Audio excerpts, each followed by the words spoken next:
जय श्री कृष्ण। महाभारत की कथा में द्रौपदी का चीरहरण एक ऐसा पल था जिसने पूरे युग को झकझोर कर रख दिया।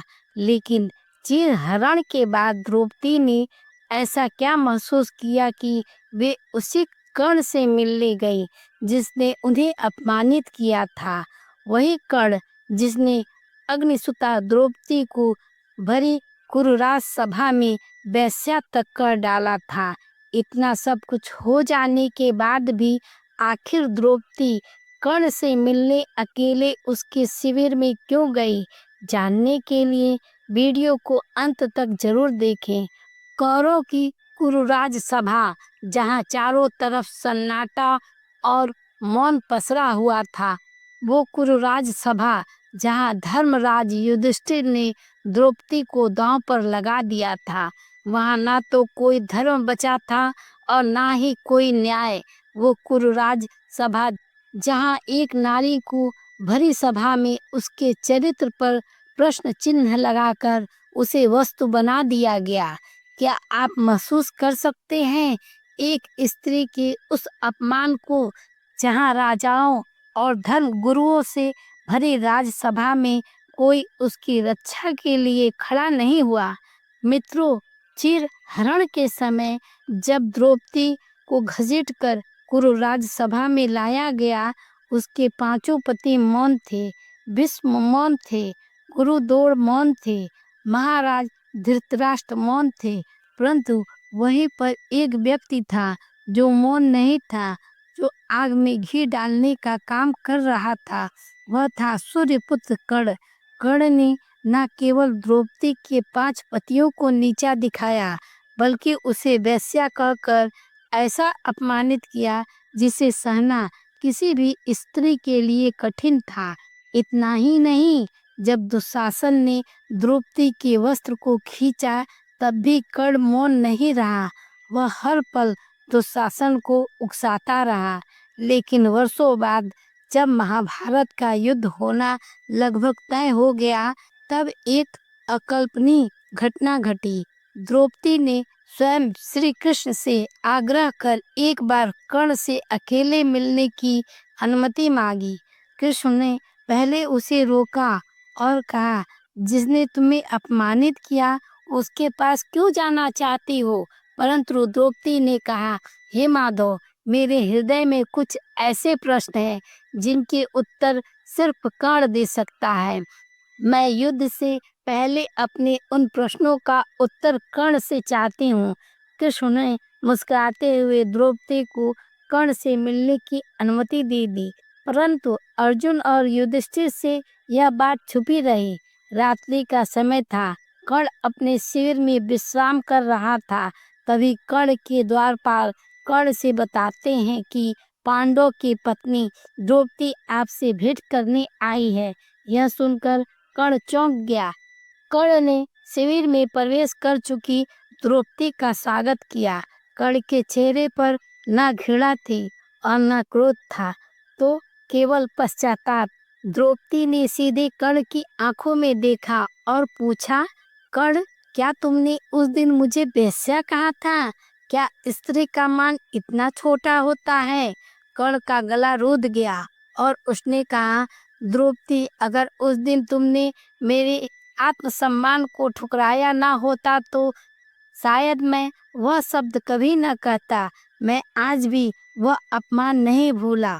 उस दिन मैंने जो किया, जो बोला, वह मेरा क्रोध नहीं, मेरी पीड़ा थी, मेरी आहत अभिमान था। यह सुन द्रौपदी ने कर्ण से पूछा, कर्ण, अगर मैं उस दिसंबर में तुम्हें ना ठुकराती तो क्या आज सब कुछ अलग होता?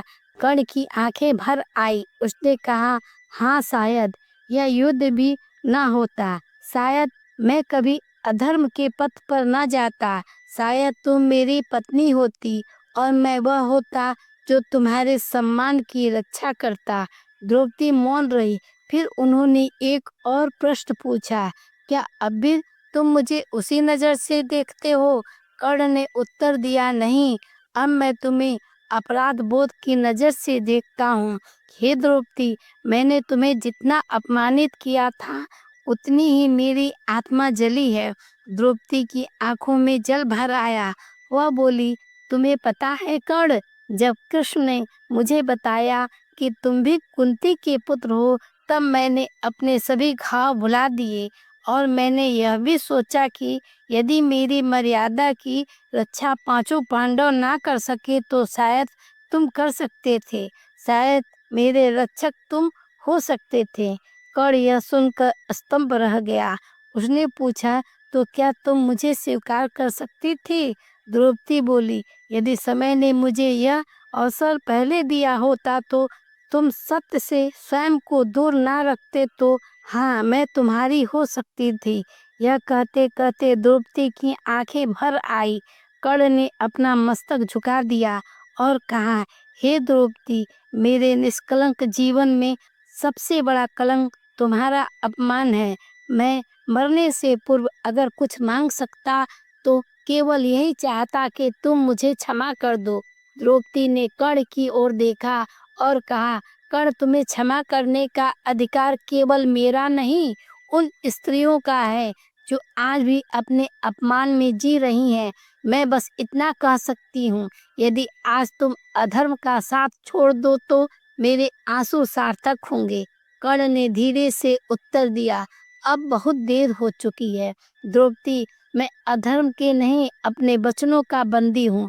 इतना कहकर कर्ण अपने शिविर से बाहर चला गया।